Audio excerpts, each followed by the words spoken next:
Well, good morning. We're going to go ahead and get our session started. My name is Ryan Vega. I'm the Chief Health Officer from a company called Vantiq. We are an AI orchestration platform. I'm privileged to be joined with a longtime friend and partner, David Stone, the CEO of TransformativeMed. What we hope to accomplish today is to introduce you all to some work that they're doing in collaboration with us around agentic automation, but hopefully to also unpack some and distill hype versus reality, discuss sort of the challenges and both the opportunities.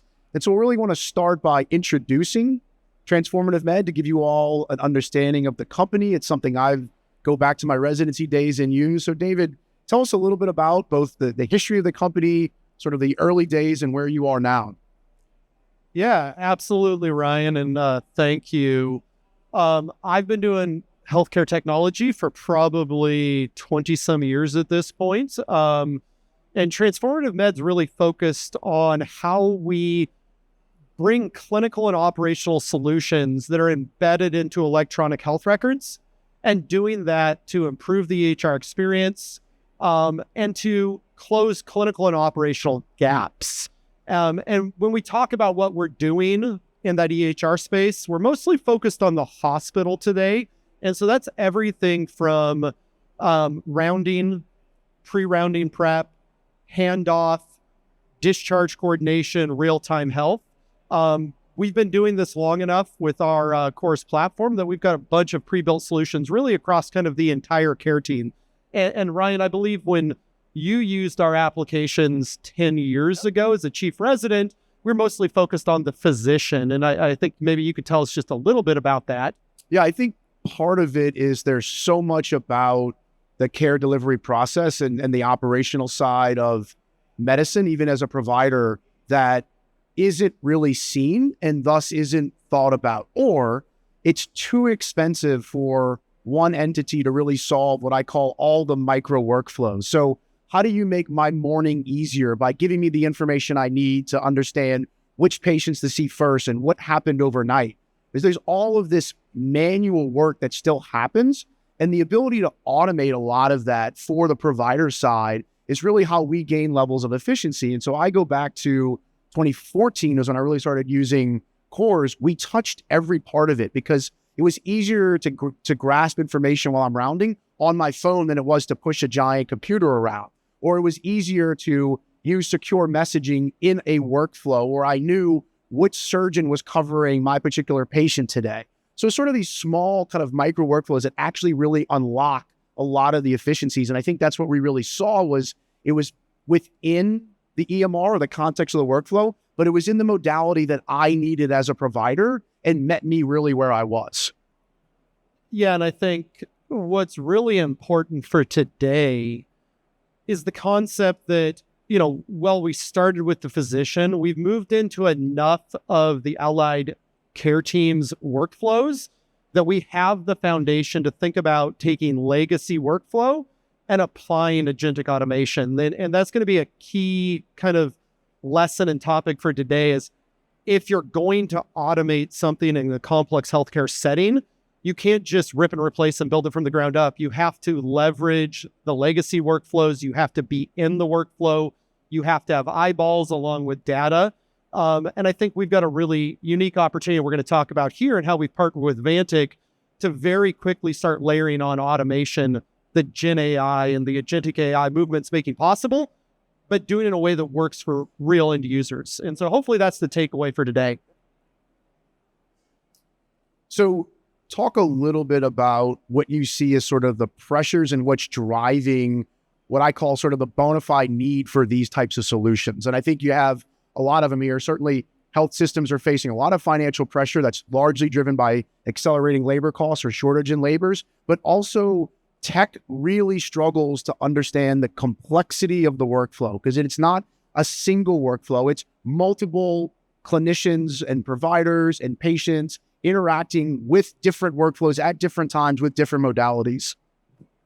Yeah, and I think those are great points. I've got a couple slides here that talk to them. And I think when we first looked at this, we recognized there was a lot of opportunity, but we're going to have to address the challenges to get to a point that actually works for a health system that's going to spend money and get value out of it. So, the one of the big things I'll touch on is data complexity. It's not just that there's a lot of data in a healthcare system and inside the EHR, but it's very complex data, often misorganized, disorganized, not semantically structured. So you have to figure out how you're going to leverage and use that.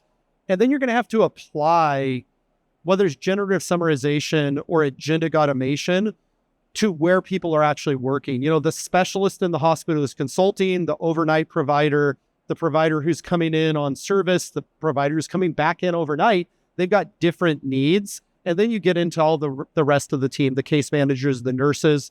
And at the end of the day, it's got to work from a financial perspective, because that's where hospitals in the US are at today. If it doesn't, do a couple things. One, for the most part, you've got to start addressing throughput.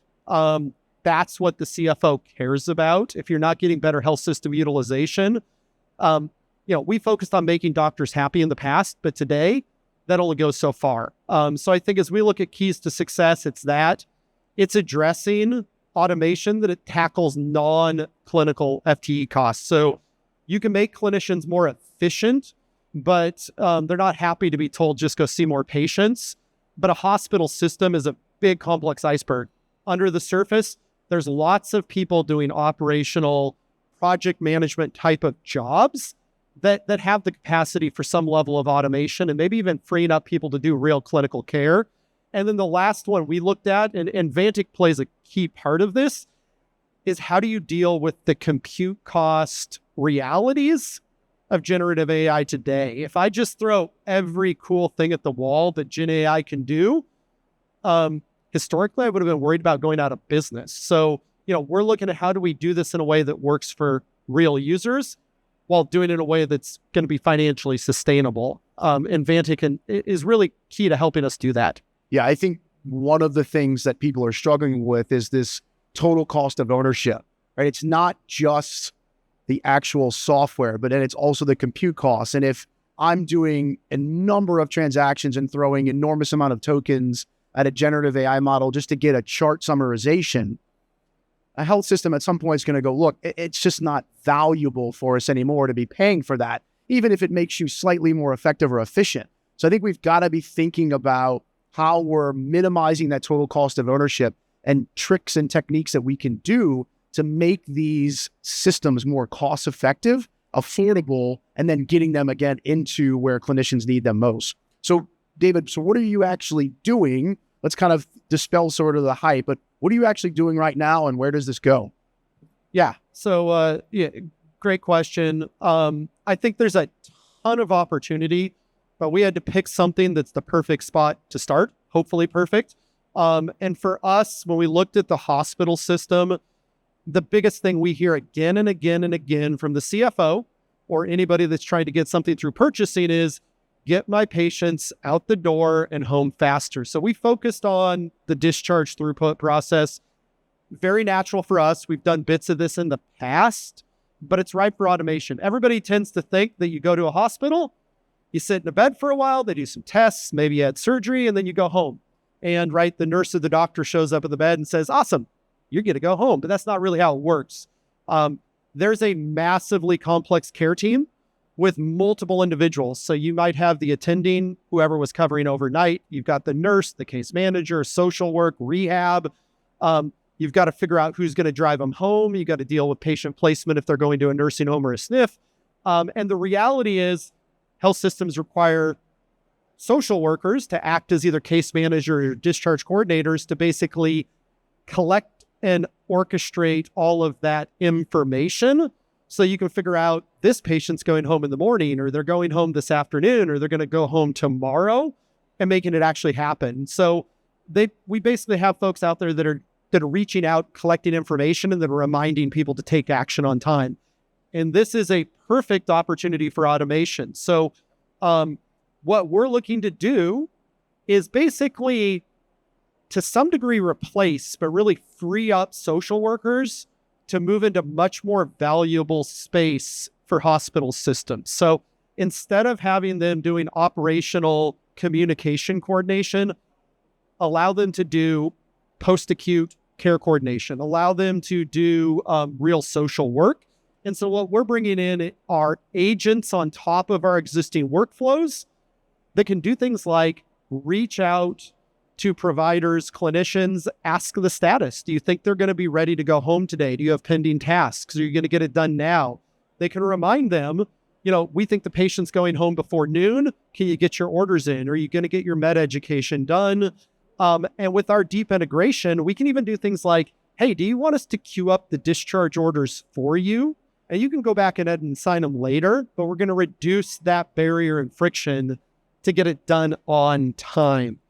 Yeah, as a practicing provider, one of the things that I see in the hospital, we spend a tremendous amount of time with interdisciplinary rounds, getting all the teams together so that everyone knows what's going on. But then even after rounding, we're calling providers to get updates on what is the recommendations for this person because they haven't written their note yet. And they're seeing 20, 25 consults. They're not going to write their notes till later. So all of, again, these micro workflows, all of these things that we're doing for each individual patient that is highly specific to that patient creates an enormous amount of complexity, which is why we haven't seen a lot of solutions solve this. It's much easier for us to get into a room and for everyone to communicate the unique individual needs. Why?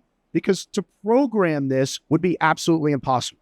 You would have to literally program every possible variant or variable or unique situation for every patient that is also going to change. The patient that comes in that initially doesn't need oxygen may end up needing oxygen when they go home.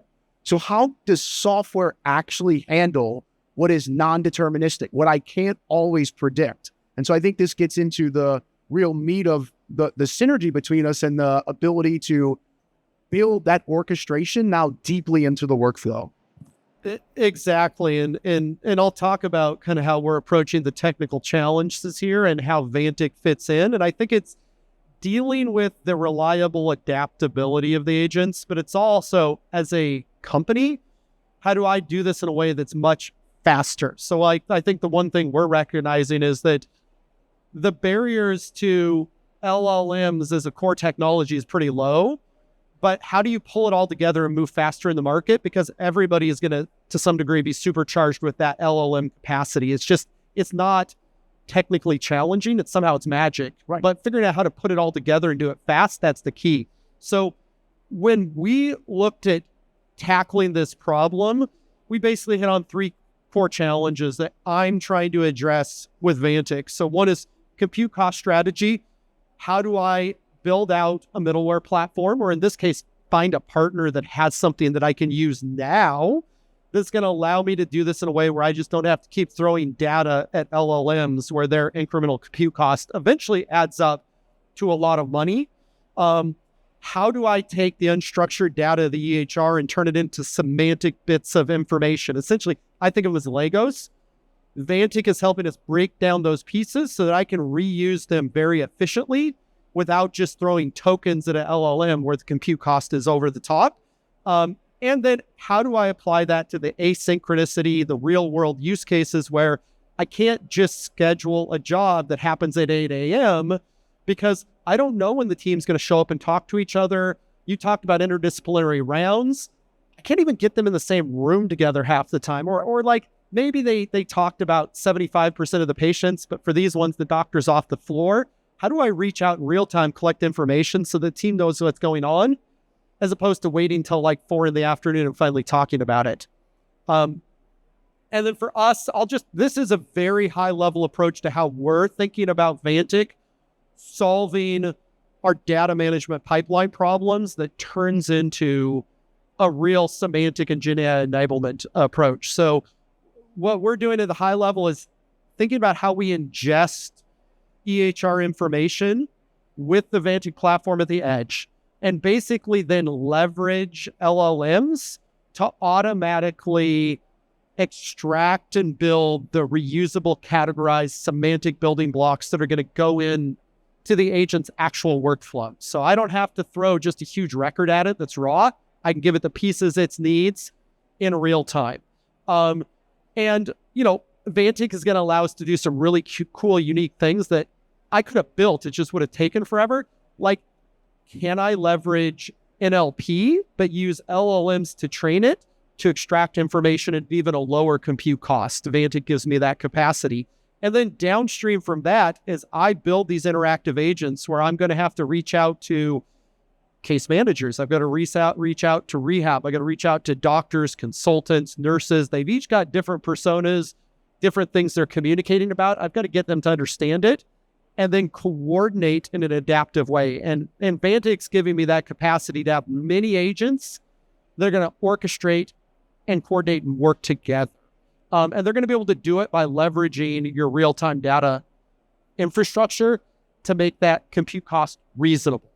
Yeah. And I think one thing, particularly in the agentic space, is we're seeing obviously more model context protocol ability to sort of standardize the language, but there's still gaps, such as every time an agent is added to the quote unquote system, how does the system identify or recognize that agent and what's their skills are? And so whether you're building agents in an Oracle Cloud, in this case, whether you're building agents on a particular platform, the ability to have these systems autonomously identify who's required for the task not only minimizes compute costs, but it makes these systems highly adaptable. And that's really unique because I don't have to program every single time I add a new agent. The collection of agents will figure out, okay, for this particular patient, here's the collections that I need to go execute the task. That level of intelligence is emerging and is quite valuable. So I think as we sort of get closer to the end, I'd love for you to just walk through, what does this actually look like? What are users seeing? What does this application look like? And how does it sort of feel for the end user in terms of their experience? Yeah, that's perfect. So I'll basically start with the fact that we have a lot of these conceptual workflows embedded into the EHR today. So we've done work list management for different clinical specialties. We've done discharge planning dashboards, but historically this would mean somebody owns entering and managing the data. And that means they're either going to have to do chart review, they're going to have to ask people questions, they're going to have to call, text, track down. Or occasionally you could have automated this the old-fashioned way by building little bits of like rules, but they tend to be fairly fragile. They tend to break down as you try to scale them up. So what we're doing here is saying, okay, let's take our existing workflows, but allow agents to go out and ask questions, collect information in real time. Let them then go out and make recommendations or suggest actions that when they occur, it's going to queue up that data in the EHR for action, like the discharge orders. It's going to update the status of the electronic whiteboard that all the units tend to have now so they can see that patient's progress. They don't even have to go to the EHR. We're going to make the whole ecosystem work together. Or we can do things where it's like, hey, let's go let the agents parse through the chart. A new note is written. There's a lot of information that historically isn't structured and that people had to just go review to figure out what's happening. Like, is a task done? Is there a new pending task? Break it down by specialty. Do I need to call cardiology or endocrinology who's consulting on this patient? So we're basically getting the agents to kind of tackle the problem from both sides, which is outreach to remind people to take action, understand what they're thinking, but haven't put down on paper, and pulling information out in a more reliable, non-fragile way where we can extract data from the record and keep this thing up to date but without a bunch of human intervention, without the FTE cost. And then we're leveraging Vantiq to not only do this around discharge planning, we're going to be setting up agents to do sniff outreach so that we can have nursing homes that are automatically coordinating patient placement availability, and we're going to update the dashboard. We're bringing Vantiq in to do things in the clinical workflow for physicians where we want to do just kind of old-fashioned chart summarization. Nothing really sexy about it now, in my opinion. I think it's just base expected functionality, but Vantiq's letting us do it in a way that's going to be faster, less latency, and lower cost. And that was a huge one for me. Everybody expects it, but I don't want to kill my gross margin. When I think of sort of what this opportunity is, there's so much work that's happening that we often don't see, whether it's on the provider side, whether it's on the patient's family, whether it's on the SNF side. So think of the ability to just take all of that work off of the individual plate of a provider, magnify that by each patient that we touch across an entire system. That is enormous levels of efficiencies and opportunities that are gained that allows me to go just be a physician and spend more time with the patients, spend more time teaching the residents, whatever it may be. Taking all of that friction away is now possible. But again, I think it goes back to your point. If it's not integrated into the workflow and you don't have the power to really orchestrate these things in a way that makes them adaptive, it's never going to reach that enterprise scale. So, David, appreciate you being with us. If you're interested, please stop by booth 3954. Come see this in a video or a product demo. I'd love to talk to you more about how we're collaborating. Thank you, Ryan.